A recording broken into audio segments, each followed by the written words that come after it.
Every single day, I stand in an operating room and look at something most people never think about: whether a patient's body has enough protein to survive surgery. Not enough protein, and a wound won't close.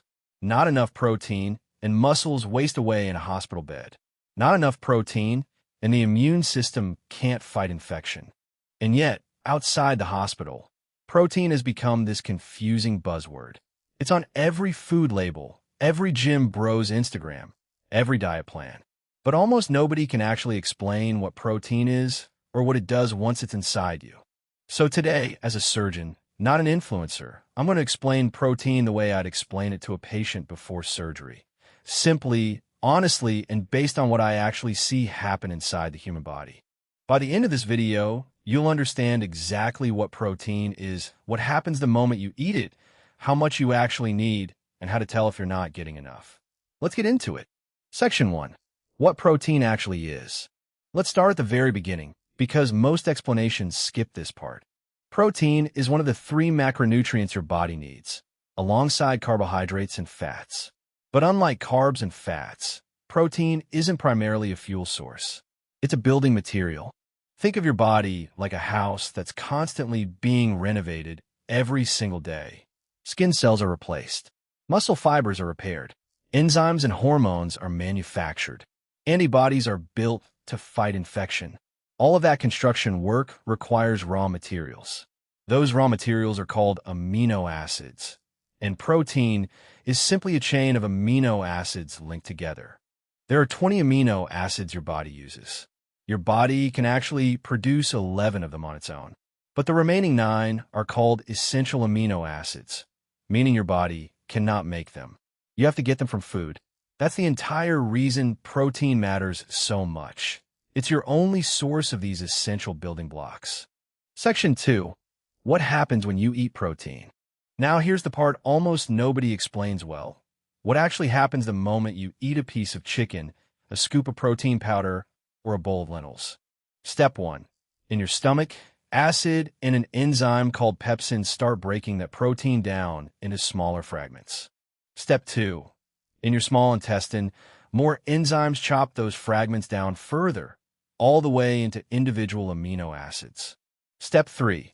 Those amino acids are absorbed through your intestinal wall into your bloodstream. Step 4. And this is the part that matters most. Your blood delivers those amino acids to wherever your body needs construction work done.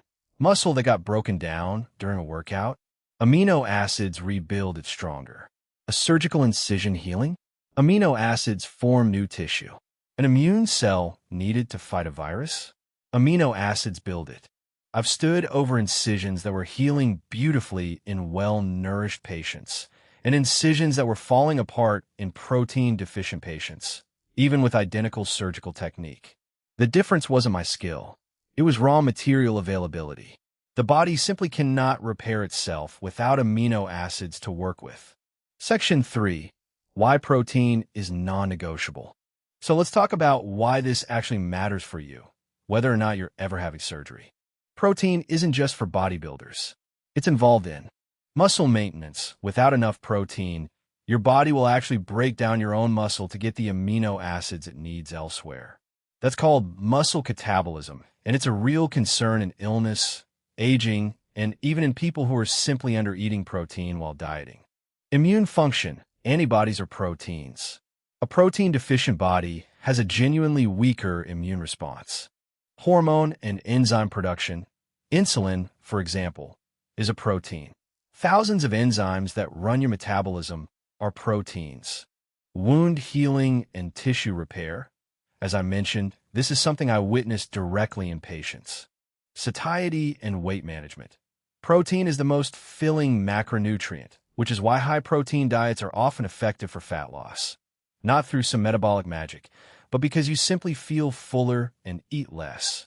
This is why protein deficiency isn't just a gym performance issue. It's a whole body issue. Section 4. How much protein do you actually need? This is the question I get asked more than almost any other. And the honest answer is, it depends on your goals, but here are real, evidence-based ranges. The minimum to prevent deficiency, according to most national health guidelines, is roughly 0.8 grams of protein per kilogram of body weight per day. That's the bare floor, enough to avoid deficiency, not enough to optimize muscle or recovery.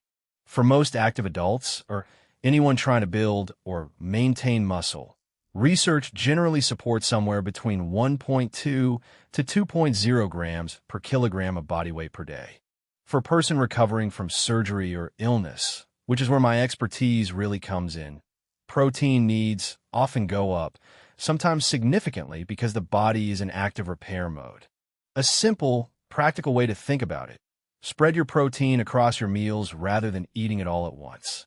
Your body can only use so much of time for muscle repair, so 3 to 4 meals with a solid protein source each tends to work better than one giant protein-loaded dinner.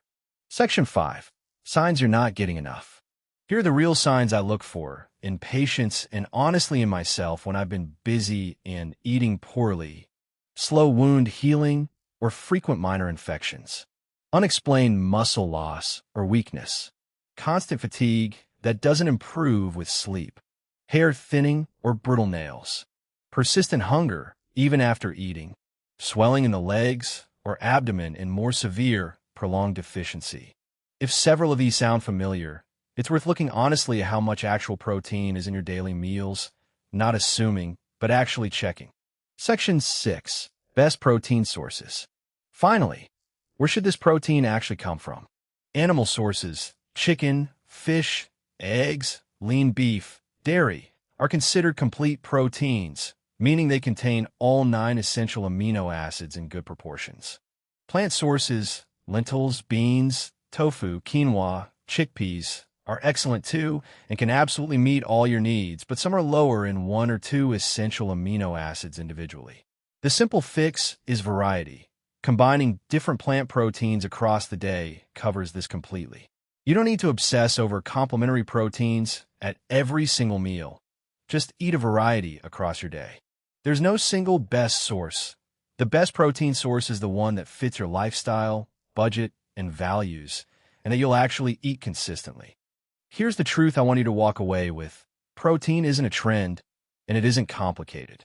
It's the raw material your body uses to repair itself, protect itself, and keep functioning every single day.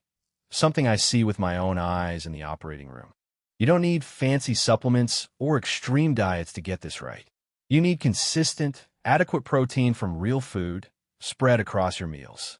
If this helped you actually understand protein, not just repeat what an influencer said, hit subscribe, because I'm going to keep breaking down nutrition and the body the way I explain it to my own patients, honestly and based on what I actually see work. Drop a comment and tell me, what's your biggest protein source in a normal day? I'll read them. I'll see you in the next one.